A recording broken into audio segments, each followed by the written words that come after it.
மேஷராசி ராகுதசை. இந்த ராகுதசை மேஷராசிக்கு என்ன பண்ணும்? இந்த குருடைய வக்கர நிவர்த்திக்கு பிறகும் சனி பகவானுடைய பயிற்சிக்கு பிறகு, அதாவது மார்ச் 6க்கு பிறகு உங்களுக்கு ராகுதசை நடக்குதா? இது எங்கே இருந்தால் என்ன பலன்களை கொடுக்கும்? 3 நட்சத்திரங்கள், அதாவது மேஷராசியில் அஸ்வினி நட்சத்திரம், பரணி நட்சத்திரம், கார்த்திகை நட்சத்திரம். இந்த 3 நட்சத்திரக்காரர்களுக்கும் எந்த வயது காலகட்டத்தில் இந்த ராகுதசை அப்படிங்கிறது வரும்? அஸ்வினி நட்சத்திரக்காரர்களுக்கு 48 வயசுலேருந்து 66 வயசு வரைக்கும் இந்த ராகு மகாதசை அப்படிங்கிறது வரும். பரணி நட்சத்திரக்காரர்களுக்கு முதல் பாதத்தில் இருந்தீங்கன்னாக்கா உங்களுக்கு 18 வருடங்கள் தசாபுத்தி இருப்புகள் இருக்குன்னாக்கா 42 வயசுலேருந்து 60 வயசு வரைக்கும் இந்த ராகுதசை அப்படிங்கிறது வரும். சென்ட்ரு பகுதி 10 வருஷம் இருக்குன்னு வச்சிங்களேன். உங்கள் சுய ஜாதகத்தில் தசாபுத்தி இருப்புகள் முன்ன பின்ன வரலாம் 2 வருஷம். 35 வயசுலேருந்து 53 வயசு வரைக்கும் இந்த ராகுதசை வரும். 4ஆம் பாதத்தில் இருந்தீங்கன்னாக்கா, அதாவது 2 வருஷம் தசாபுத்தி இருப்புகள் இருக்குது, 1 வருஷம் இருக்குது, அது மாதிரி இருக்கக்கூடிய நபர்களுக்கு 28 வயசுலேருந்து 45 வயசு வரைக்கும் இந்த ராகுதசை அப்படிங்கிறது வரும். கார்த்திகை நட்சத்திரக்காரர்களுக்கு 22 வயசுலேருந்து 40 வயசு வரைக்கும். எப்படி பார்த்தாலும் இந்த 3 நட்சத்திரக்காரர்களுக்கும் 22 வயசுக்கு மேலே 66 வயசு வரைக்கும் இந்த ராகு மகாதசை அப்படிங்கிறது நடைமுறைக்கு வருது. அது உங்கள் சுய ஜாதகத்தில் உங்கள் வயசுக்கு ஏற்ற மாதிரி, உங்கள் தசாபுத்தி இருப்புகளுக்கு ஏற்ற மாதிரி. இப்போ ராகுதசை ராகு மாதிரி கொடுக்குறவனும் கிடையாது, ராகு மாதிரி கெடுக்கிறவனும் கிடையாது. அது உங்கள் சுய ஜாதகத்தில் இருக்கிற இடத்த பொறுத்து. ராகு பகவானுக்கு வீடு கிடையாது, அதாவது அவருக்கு சொந்த வீடு கிடையாது. அதாவது ராசி கட்டத்தில் எந்த வீட்டில் உட்கார்றாரோ அந்த வீட்டதிபதி என்ன பலன்களை கொடுக்கணுமோ அந்த பலன்களை கொடுப்பார் இந்த ராகு பகவான். அப்போது ஒவ்வொருத்தருக்கும் ஒவ்வொரு மாதிரியாக இருக்கும். அவர் கூட சேர்ந்த கிரகங்கள் இருக்கு இல்லையா, அந்த கிரகங்களை எடுத்துக்கும். மெயினாக பார்த்தீங்கன்னாக்கா எந்த கிரகம் சேருதோ அந்த கிரகத்தோட பலன்களை எடுத்து தன்னுடைய தசையில் கொடுப்பார். ஆனால் அந்த தசை வரும்போது, அதாவது கூட சேர்ந்த கிரகத்தோட தசை வரும்போது ஒன்றுமே இருக்காது, டோட்டலாக 0% ஆயிரும். ஒன்றுமே செய்ய விடாது அந்த கிரகத்துக்கு, அது மாதிரி கொடுத்துரும். இன்னொன்று, ராகு பகவானுக்கு வீடு கொடுத்த கிரகம் வக்கரமாக இருந்துச்சுன்னு வச்சிங்களேன், அந்த வீடு கொடுத்த கிரகம் இந்த ராசிக்கு யோகாதிபதியாக இருந்தால் அந்த ராகு மகாதசைங்கிறது சூப்பராக இருக்கும். 7 சனியில் நல்லா இருக்கும்.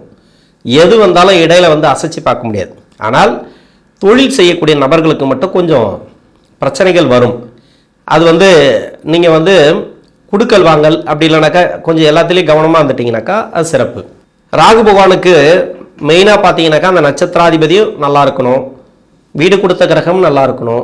அந்த வீடு கொடுத்த கிரகம் உங்கள் சுய ஜாதகத்தில் உங்கள் ராசிக்கு நல்லது செய்யக்கூடியவராக இருக்கணும், அதாவது யோகாதிபதியாக இருக்கணும். இவ்வளோ சிறப்புகள் இருக்குது, இவ்வளோ டீட்டெயில் எடுக்கணும் அதுக்கு, ராகுக்கு மட்டுமே. அது மாதிரி கேதுவுக்கு. இப்போ ராகுதசை அப்படிங்கிறது மேஷராசியில் 7.5 சனி போயிட்டுருக்கு. 7.5 சனி போகும்போது ராகுதசை நடக்கக்கூடியவர்களுக்கு தொழில், வேலைவாய்ப்பு, மற்றபடி பொருளாதாரம், சேமிப்பு, திருமண வாழ்க்கை, உடல் ஆரோக்கியம்லாம் எப்படி இருக்கும்? இது வயசு ரீதியாக பார்த்தோம்னு வச்சிங்களேன். இப்போ 22 வயசுலேருந்து பார்க்குறோம். 22 வயசுலேருந்தே எல்லாருக்குமே இது உடல் ஆரோக்கியத்திலேருந்து திருமண வாழ்க்கையிலேருந்து எல்லாருக்குமே அது தேவைதான், இல்லைன்னு சொல்லலை.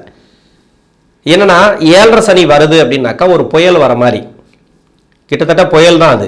அந்த புயல் வரும்போது ஒரு கட்டடத்தை எப்படி இருக்குன்னு அசைக்கு பார்க்கும். அந்த கட்டடம் ஸ்ட்ராங்காக இருந்துச்சுன்னா அதை விட்டுரும். அந்த கட்டடம் ஸ்ட்ராங்காக இல்லைனாக்கா அடித்து தூள் தூளாகிடும். அதுதான் இந்த 7.5 சனி அப்படிங்கிறது. பயங்காட்டுன்னு நினைக்காதீங்க, பயப்பட தேவையில்லை. உங்கள் சுய ஜாதகத்தில் கட்டடம் ஸ்ட்ராங்காக இருக்கணும். அந்த கட்டடம் அப்படிங்கிறது தான் தசாபுத்தி. தசாபுத்தி அப்படிங்கிறது கூட யோகா தசையாக இருந்தால் மட்டும்தான் யோகத்தை கொடுக்கும். அவயோகம் செய்யக்கூடிய தசையாக இருந்தால் அப்படியே அதுவும் சேர்ந்து கொடுக்கும். அதாவது சனி பகவான் என்ன இருக்கோ அதை அப்படியே கொடுக்கும். ஏன்னா நிறைய பேர் 2வது சுற்று, அதாவது 30 வயசுக்கு மேலே 2வது சுற்று, பொங்கு சனி தானே, எனக்கு நல்லது பண்ணுவோம், ஏன் நல்லது பண்ணலன்னு கேட்பாங்க. ஏன் நல்லது பண்ணல அப்படின்னாக்கா ராகுவுக்கு மறைமுக சுப தொடர்பில் இருந்துச்சுன்னா ராகு தசை அப்படிங்கிறது அந்த அளவுக்கு நல்லது பண்ணாது.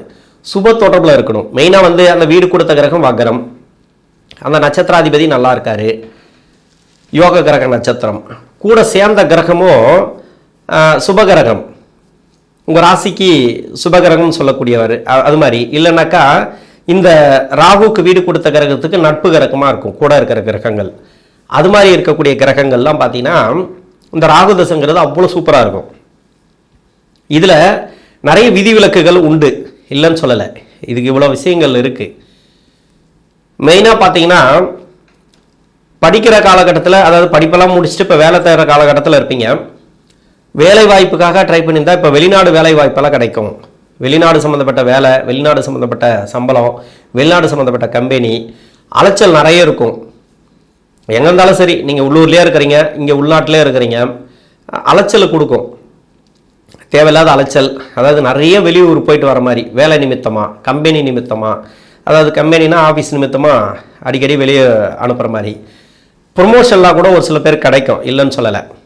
இது வந்து உங்கள் சுய ஜாதகத்தில் எப்படி இருந்தால் எப்படி நல்ல பலன்களை கொடுக்கும் அப்படின்னா, சனியோட வீட்டில் இருந்தால் நல்ல பலன்களை கொடுக்காது. இந்த ராசிக்கு நன்மை செய்யக்கூடிய கிரகம் அதாவது செவ்வாய் ஒன்று, இன்னொன்று வந்து பார்த்தீங்கன்னாக்கா குரு, முதல் தர யோகாதிபதினு சொல்லக்கூடிய ஒரு குரு, இரண்டாவது சூரியன் சந்திரன்லாம் சொல்லலாம். அந்த வீடுகளில் இந்த கிரகம் இருந்து தசை பண்ணாலும், குருவுடைய வீட்டில் இருந்து தசை பண்ணாலும் உங்களுக்கு நல்லாவே இருக்கும். சுக்கிரனோட வீட்டில் இருந்து தசை பண்ணால் சிறப்பு. ஆனால் லக்னம் வந்து அந்த கடக லக்னமோ சிம்ம லக்னமோ வந்துடக்கூடாது. மற்ற வேற எந்த லக்னமாக இருந்தாலும் உங்களுக்கு பரவாயில்ல. இது மாதிரி இருக்குது. இது மாதிரி லக்ன யோகராகவும் இந்த ராகு பகவான் இருக்கணும், ராசிக்கு யோகராகவும் இருக்கணும். ராசிக்கு யோகம் செய்யக்கூடிய வீடுகளில் இருந்து தசை பண்ணிச்சுன்னா அருமையான தசை அப்படின்னு சொல்லலாம் இந்த ராகு தசை அப்படிங்கிறது. இல்லை, இப்படி இல்லை, எனக்கு இப்போ சனியோட வீட்டில் இருக்குது, சூரியன் சந்திரன் வீட்டில் இருந்தால் கூட பின்னாடி அந்த 6 வருஷம் இருக்குது இல்லையா, அது கெடுபலன்களை கொடுத்துரும், கன்ஃபார்மாக கொடுக்கும். நல்ல வாய்ப்பே கிடையாது, அதில் வந்து மாற்று கருத்தே கிடையாது. இன்னொன்று, செவ்வாயோட வீட்டில் இருந்தால் கூட அஷ்டமாதிபதியாக வந்துடுவார். இதே வீட்டில் இருந்தால் கூட கொஞ்சம் கஷ்டம்தான். இது மாதிரி செவ்வாயோட வீடு இதெல்லாம் வந்து சனி பகவானுக்கு வந்து பகை கிரக வீடு. பகை கிரக வீடுனாக்கா சூரியன் சந்திரன் செவ்வாய் குரு தவிர்த்து. அப்போ நட்பு கிரக வீட்டில் இருந்தால் நல்லா இருக்குமா, அப்போ புதனோட வீட்டில் இருந்தால் நல்லா இருக்குமா, அப்போ வந்து சுக்கிரனோட வீட்டில் இருந்தால் நல்லா இருக்குமா, அந்த லக்னத்தை பொறுத்துன்னு நான் சொல்லிட்டேன். நான் மெயினாக எது எப்படி இருந்தாலும் சரி, அந்த லக்னத்தை பொறுத்து அப்படின்னாக்கா அந்த லக்னம் வந்து யோகாதிபதியாக இருக்கணும் இந்த ராகு பகவான், இல்லை மறைமுக சுப தொடர்பில் இருக்கணும். இன்னொன்று வந்து பார்த்தீங்கன்னாக்கா அந்த நட்சத்திராதிபதியே இருக்கு இல்லையா, அதை ராகு ஏறின நட்சத்திரம், அந்த நட்சத்திராதிபதி யோகமாக இருக்கணும். இன்னொன்று, வீடு கொடுத்த கிரகமும் யோகத்தை கொடுக்கக்கூடிய அமைப்பில் இருந்துச்சுன்னா சிறப்பு. அது மாதிரி நிறைய இதுக்கு கால்குலேஷன் இருக்குது. இருந்தாலும் ஒரு சில குழப்பங்கள் இருக்கலாம், அது உங்கள் சுய ஜாதகத்தை பார்த்தா தான் சொல்ல முடியும். இப்போ சனியோட வீட்டில் இருக்குது, சனி பகவானுக்கு பகை கிரக வீட்டில் இருக்குது அப்படின்னாக்கா மறைமுக சுப தொடர்பில் இருக்குதுன்னு அர்த்தம்.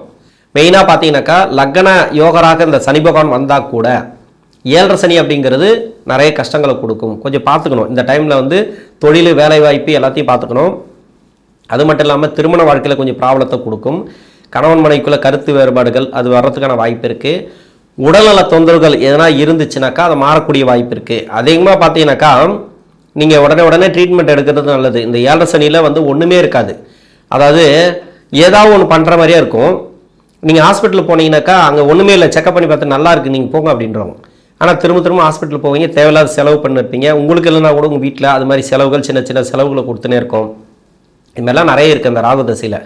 அதனால் உடல் ஆரோக்கியத்தை பார்த்துக்கிறது நல்லது. உணவு பழக்க வழக்கங்களில் ரொம்ப கவனமாக இருங்க. எந்த வயசாக இருந்தாலும் சரி, 22ஆக இருந்தாலும் சரி, 66ஆக இருந்தாலும் சரி, உணவு பழக்க வழக்கம் ரொம்ப முக்கியமானது. ஒரு சில பேருக்கு ஹெல்த்து நல்லாயிருக்கும், இளம் வயசு அப்படின்ட்டு நிறைய கெட்ட பழக்கங்கள்லாம் நிறைய பண்ணுவாங்க. இருந்தாலும் அது எப்போ என்ன கெடுக்கும்னு சொல்ல முடியாது. புத்தி நடத்தக்கூடிய கிரகங்கள் சனி பகவானுடைய பார்வையில் மாட்டுச்சுன்னா, அதாவது எழுத்து சம்மந்தப்பட்ட கிரகம், இப்போ 3, 6ன்னா இந்த ராசிக்கு வந்து புதன், இந்த புத பகவான் அங்கே மாட்டிச்சுன்னா நிறைய செலவு இருக்குது. செவ்வாயே மாட்டினா கூட உடல்நல பிரச்சனைகளை கொடுக்கும், ஏன்னா அஷ்டமாதிபதி இல்லையா அது. அதனால் இது மாதிரி உணவு பழக்க வழக்கம் எல்லாத்துலேயும் கொஞ்சம் கவனமாக இருந்துட்டிங்கனாக்கா பிரச்சனைகள் இருக்காது, ஆரோக்கியம் உங்களுக்கு நல்லா இருக்கும். குடுக்கல் வாங்கலாம் கொஞ்சம் கவனமாக இருங்க. ஏன்னா சனி பார்வைப்படக்கூடிய இடங்களில் செவ்வாய் இருந்தாலும் அப்படி தான் பண்ணும். டக்குன்னு பார்த்தீங்கன்னாக்கா மணி லாக் ஆகும், போன பணம் வராது. இந்த 7.5 சனியில் யாருக்காவது பணம் கொடுத்தீங்கன்னாக்கா திரும்பி வராது. அதே மாதிரி வாங்கினாலும் திருப்பி கொடுக்க முடியாது. பெருசாக அமௌண்ட் வாங்காதீங்க, பார்த்து கம்மியாக வாங்குங்க. உங்களுக்கு கைக்கு ஏற்ற மாதிரி உங்களால் பண்ண முடியும், திருப்பி கொடுக்க முடியும் அப்படின்ற மாதிரி சின்னதாக அடக்கமாக பண்ணுங்கள். ஒரு சில பேருக்கு வந்து 7.5 சனியில் தொழில் ஆரம்பிப்பாங்க. 7.5 சனியில் தொழில் ஆரம்பிப்பாங்கன்னா 10ஆம் இடத்துல சனியுடைய பார்வை இருக்கும், அந்த இடத்துல குருவுடைய பார்வையும் இருக்கும். அதாவது ராசிக்கு 10ஆம் இடத்துல நான் சொல்கிறது குருவுடைய பார்வையே இருக்கும். 5ஆம் பார்வையே, 7ஆம் பார்வையே, 9ஆம் பார்வையே, ஏதோ ஒரு பார்வை குரு பார்வை இருக்கும். 10ஆம் அதிபதி அங்கே இருப்பார். சனி பார்க்கக்கூடிய இடத்துல 10ஆம் அதிபதி இருந்தாலும் இப்போ 3, 7 அந்த இடத்துல கூட குரு பார்வை, இல்லைனாக்கா தொழில் செய்யக்கூடிய கிரகம் அங்கே இருந்துச்சுன்னா புதுசாக தொழில் ஆரம்பிக்கிறது, அது மாதிரிலாம் ஒரு சில பேருக்கு வரலாம். இன்னொன்று இந்த வேலை அப்படிங்கிறது ப்ரொமோஷன் கிடைக்கிறது, அது மாதிரி. இப்போ தொழில் ஆரம்பிக்கிறவங்க தொழில் ஆரம்பிப்பாங்க, தொழிலில் இருக்கிறவங்களுக்கு ஓரளவுக்கு அப்படி வளர்ச்சி பார்க்கலாம். தொழில் இல்லை சார், நான் எம்ப்ளாயாக தான் போயிட்டுருக்கு அப்படின்னா ஒரு ப்ரொமோஷன் கிடைக்கிறது, ஒரு இடமாற்றம் கிடைக்கிறது, அதாவது ஒரு சேர் மாறுறது, ஒரு ப்ரொமோஷன். நான் நல்லா வேலை போயிட்டுருக்கு, எனக்கு இடம் மாறுன்னு சொல்கிறீங்க அப்படின்னா அந்த ஒரு ப்ரொமோஷன் கிடைக்கும், இல்லை இன்க்ரிமெண்ட்டு, அது மாதிரி ஒரு சந்தோஷமான சூழ்நிலைகள் அந்த வேலை ரீதியாக உங்களுக்கு ராகு தசையில் கிடைக்கும். இதில் முதல் 12 வருடங்கள், பின்னாடி 6 வருஷம், இந்த 2 பார்ட்டாக இருக்கு இல்லையா, அதான் ராகு தசை, ராகு புத்தி, அதன் பிறகு பார்த்தீங்கன்னாக்கா குரு புத்தி, சனி புத்தி, அதன் பிறகு புதன் புத்தி, கேது புத்தி, சுக்கிர புத்தி வரைக்கும் இது வந்து முதல் 12 வருஷம் வந்துடும். அந்த சுக்கிர புத்தி சென்ட்ரு பகுதியில் ஆரம்பித்து பின்னாடி ஃபுல்லாகவே பார்த்தீங்கன்னாக்கா செவ்வாய் புத்தி வரைக்கும் அந்த 6 வருஷம் இருக்கு இல்லையா, இது எல்லாமே சனி பகவானுக்கு வந்து பகை கிரக புத்திகளில் வரும். ஏன்னா சுக்கிர புத்திக்கு அப்புறம் பார்த்தீங்கன்னாக்கா அது நியூட்ரல் தான். சூரிய புத்தி, சந்திர புத்தி, செவ்வாய் புத்தி இது எல்லாமே டோட்டலாக பார்த்தீங்கன்னா அடிவாங்க. மொத்தமாக வந்து பார்த்தீங்கன்னாக்கா அந்த வயசில் அந்த இடத்துல இருக்கிறீங்கன்னா தொழில் எல்லாத்துலேயும் கவனமாக இருக்கணும், வேலையில் கவனமாக இருங்க, பண விஷயத்தில் கவனமாக இருங்க, உடல் ஆரோக்கியத்தில் கவனமாக இருங்க. நெகட்டிவாக சொல்கிறேன்னு நினைக்காதீங்க. இதெல்லாம் நீங்கள் கவனமாக இருந்துட்டீங்கன்னாக்கா உங்களுக்கு ப்ராப்ளம் வராது. கவனக்குறைவாக இருந்தால் ஒரு சில பேருக்கு வந்து ஏதாவது ப்ராப்ளம் வரும். அதாவது மணி லாக்காக வருது, தொழில் பிரச்சனை வர்றது, அது மாதிரி தொழில் நஷ்டம் வர்றது, யாரையா நம்பி ஏமாறுறது, சொந்த பந்தங்களில் பிரச்சனை, அது மாதிரி கணவன் மனைவிக்குள்ள கருத்து வேறுபாடு, குடும்ப வாழ்க்கையில் சிக்கல், அது மாதிரி. இன்னொன்று வீட்டில் யாருக்காவது 7.5 சனி எக்ஸ்ட்ரா நடந்ததுனாக்கா அவங்களும் வந்து நிறைய உங்களுக்கு வந்து பார்த்துக்கணும். மெயினாக 7.5 சனி வந்து அந்த அளவுக்கு போகக்கூடாது. ஒருத்தருக்கு ஒருத்தர் 2 பேர் 3 பேர் வீட்டில் 7.5 சனி நடந்ததுன்னா நீங்கள் நினைக்கிறத விட நிறைய கஷ்டங்கள், மன உளைச்சல்கள், தேவையில்லாத அலைச்சல்கள் இது மாதிரிலாம் கொடுத்துனே வரும். அதனால் கொஞ்சம் பார்த்துங்க. இது வந்து ராகு தசை மெயினாக வந்து முதல் 12 வருஷத்துக்குள்ளே இருக்கிறீங்கன்னா பரவாயில்ல, உங்களுக்கு வந்து அவ்வளோலாம் ஒன்றும் பிரச்சனை வராது. பின்னாடி இருக்கக்கூடிய 6 வருஷத்தில் இருக்கிறவங்க மட்டும்தான் கவனத்தோடு இருக்கணும் எதுலேயுமே. மற்றபடி மேஷ ராசியில் இருக்கக்கூடிய ராகு தசை நடக்கக்கூடிய நபர்களுக்கு, இந்த 3 நட்சத்திரக்காரர்களுக்கும் நல்ல ஒரு மாற்றங்களை இந்த குருவும் சனியும் கொடுப்பார்கள். நன்றி.